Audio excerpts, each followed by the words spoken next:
Okay guys, it is hot out here in Arizona, but before it gets too hot, we are gonna grow our own year's supply of tomatoes.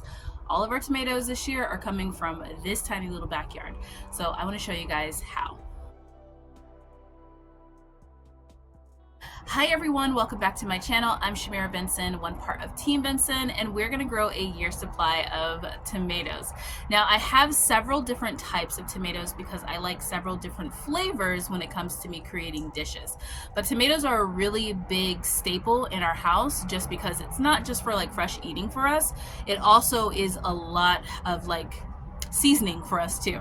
So when we're making gravies, when we're making pastas, when we're making just like even meats, stews, all those different things has tomatoes in them. So we need a lot of tomatoes in order to make that happen, like this whole year supply situation. So I'm gonna go through my garden, show you guys all the tomatoes that I have in the different varieties, and then I'm gonna take you in the house and talk to you about how I'm going to preserve them because it's getting hot. So first we're going to start off with my black cherry tomato. This is the showstopper in my garden. As you can see, it's completely huge and you only need one of them. One of them gets this big and it produces the most amount of tomatoes in my garden. As you can see, we did a fresh picking a couple days ago, but it is already full again. And if you go underneath here, you can just see all of the craziness. So this one is going to provide the bulk of the tomatoes for us, but we want to have some different flavors, so I'm going to show you the other ones that we have. But before we do that, look at this underside of this thing. This thing is huge and crazy. So we also have our Roma tomato. Roma tomatoes are really good for storing and kind of canning too. I like growing them. I only have one of them right now because my other two died, but this will give us some depth of flavor to our like canning projects. We also have our big beefsteak tomato. Now this one is a little sick, so it's been giving us a lot of little beefsteak tomatoes instead of big beefsteak tomatoes like this one right here, but it's been doing really well. So it produced a lot this year, just not really big sized tomatoes. But this one we are also going to be using for some of our canning projects because it does have a really good flavor and it's a milder flavor too.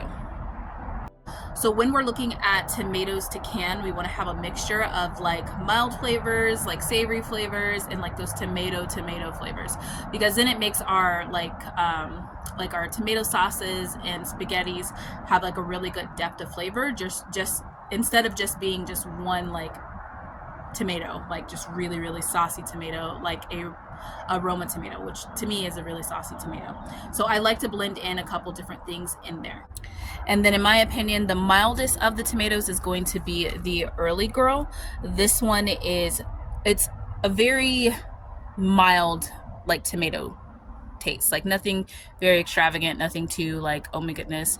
It doesn't have the flavor like a black cherry will, but it does give you a lot of like sauce when it comes to it. So this is another one that we're growing.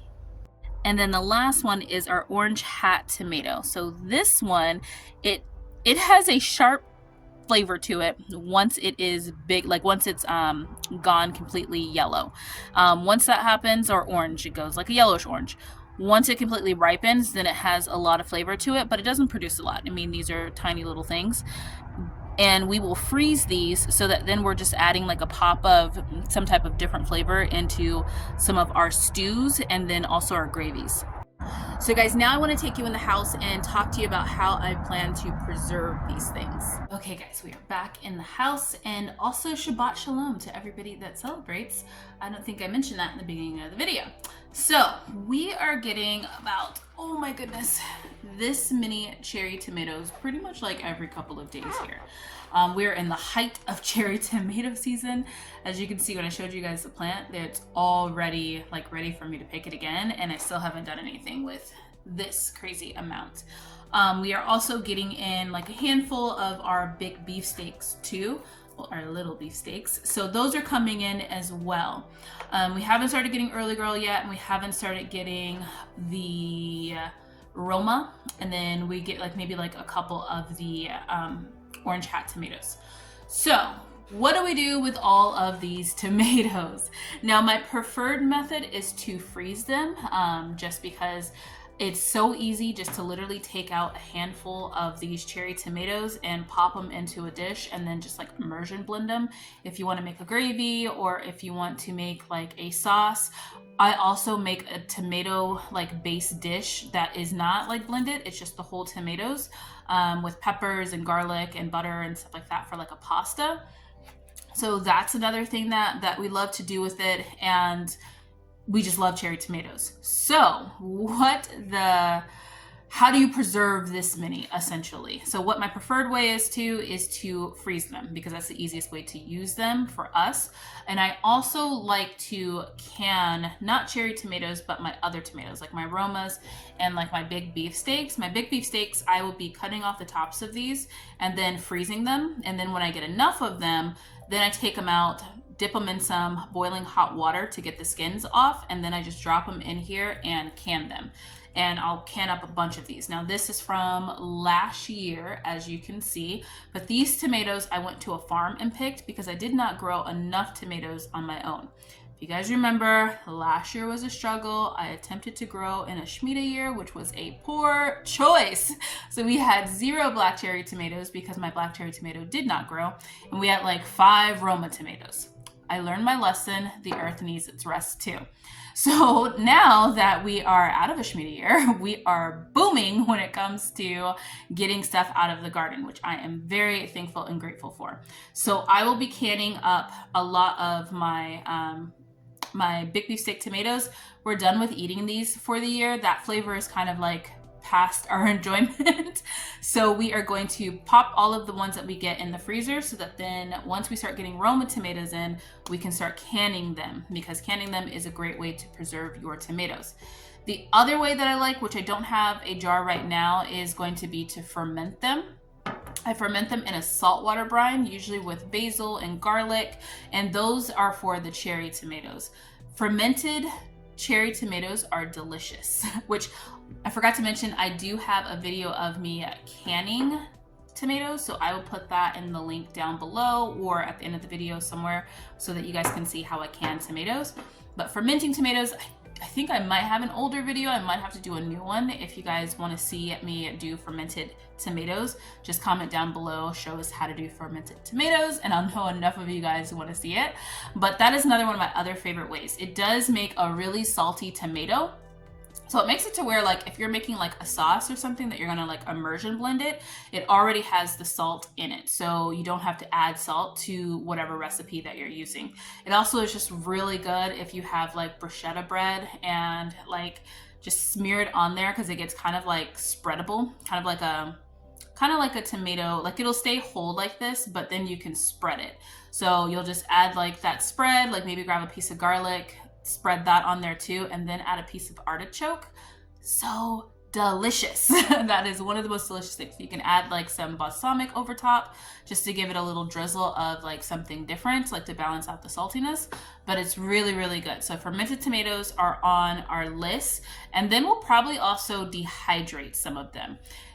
Black cherry tomatoes take forever to dehydrate because they are a very juicy tomato, and we pick them really ripe because we're barely able to keep up with the flow of them right now. So we don't prefer dehydrated tomatoes just because it takes so long to do it. I'll take that back. Once we have dehydrated tomatoes, we love them. They're delicious. But I don't prefer to dehydrate tomatoes because it takes forever to do it.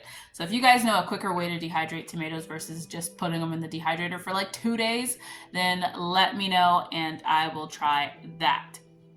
So those are going to be our preferred ways to harvest all of our stuff and keep all of our stuff for the next year and for this year.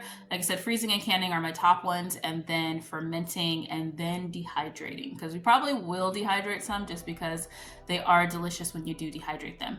One of the things I do want to try this year is sun drying them. We have some hot Arizona sun, so I'm thinking that I want to get one of those like little sun drying baskets, like the little thingy with like the net on them, so that then things don't get into it, and then just sun dry them out in the sun. When I was younger, I did a couple things with this group up in nature, and they sun-dried tomatoes and they were delicious. So I think I might try that. Somebody also said something about putting them, like cooking them with like oil or something.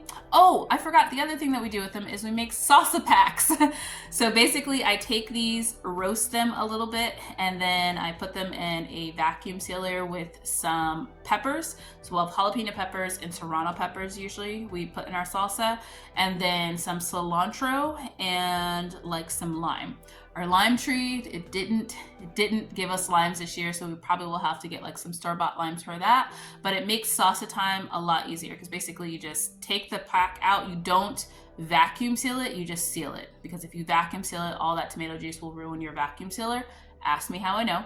So then you just take that out, defrost it, throw it into your blender. Oh, also onions, forgot. We do have some onions out there, so we'll be adding onions too.